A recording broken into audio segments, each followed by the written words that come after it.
Hi everyone, I'm back with another video.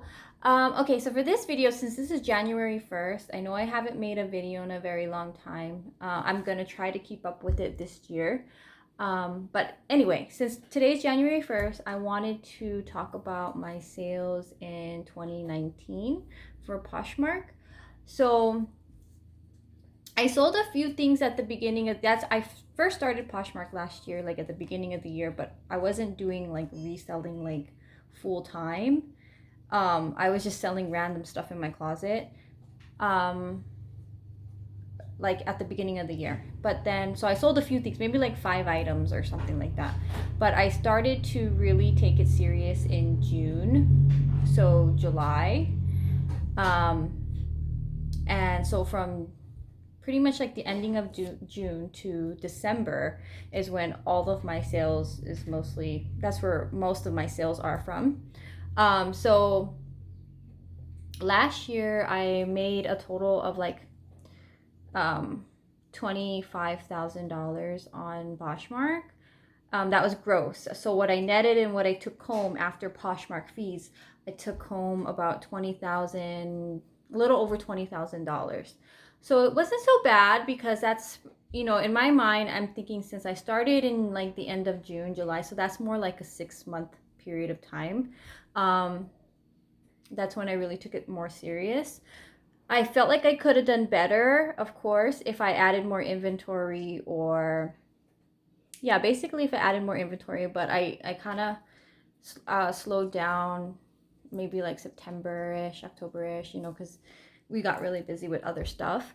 So, but so far I'm okay with that. So this year I want to try to do more, list more, add more inventory, go out thrifting, keep up with this channel.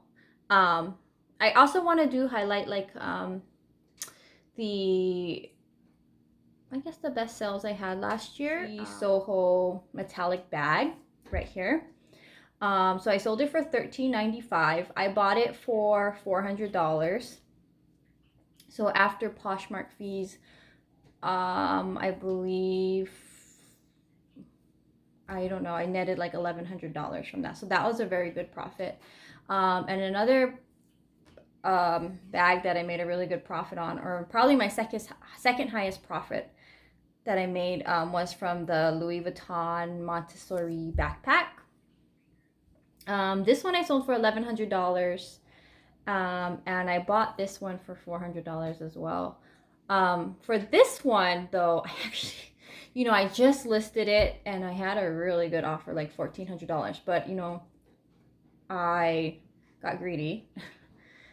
And I'm like, no, because I just listed and had it listed at $1,700, and based on what I saw other people were selling it for, some sold it for $2,000. So I thought, oh, I could counter her at a little bit more. So I countered her at like 15, but I lost the sale, which kind of sucked because then it sat for a couple months and I could have just let it go really quickly. So now that was my lesson learned too.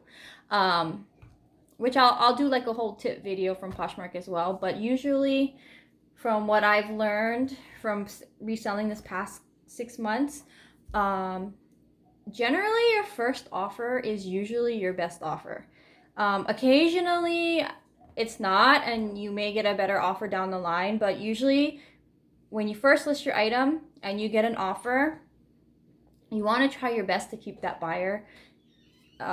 Basically, you want to still keep that buyer, because once you lose that buyer, sometimes your product will just sit and sit and sit and won't sell, and then you take a lower offer than you had the first offer, which in the case of this Louis Vuitton backpack, that happened to me. So, and I didn't want to lose this $1,100 offer because I didn't want to sit on it for another couple of months, because I bought this to resell it for a profit. So I want to flip things pretty quickly. Like, I don't want to hold on to inventory.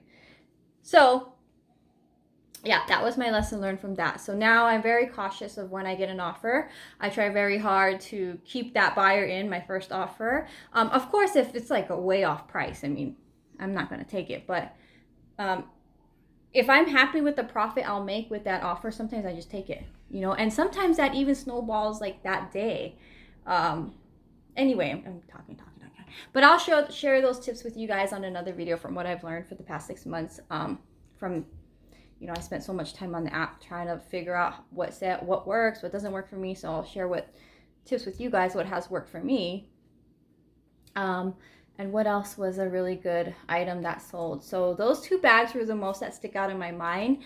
I did have really good sales. A lot of things like a lot of my juicy items are like selling like a lot, and those are making me a lot of money. And I don't know. That's all I can think of right now. Yeah, so anyway, I just wanted to share with you guys my sales because I know I started this with you guys and then I kind of like stopped making videos, but I'll start again. And I do want to start taking you guys along with me to find these items to sell. So that way you guys get an idea of, you know, what maybe could help you guys on what items to pick up or where to go to find your items. So, I mean, I guess it all depends on where you live as well. So, but anyway, yeah, that's it. So thank you guys for watching, and I'll see you guys in my next video. Bye.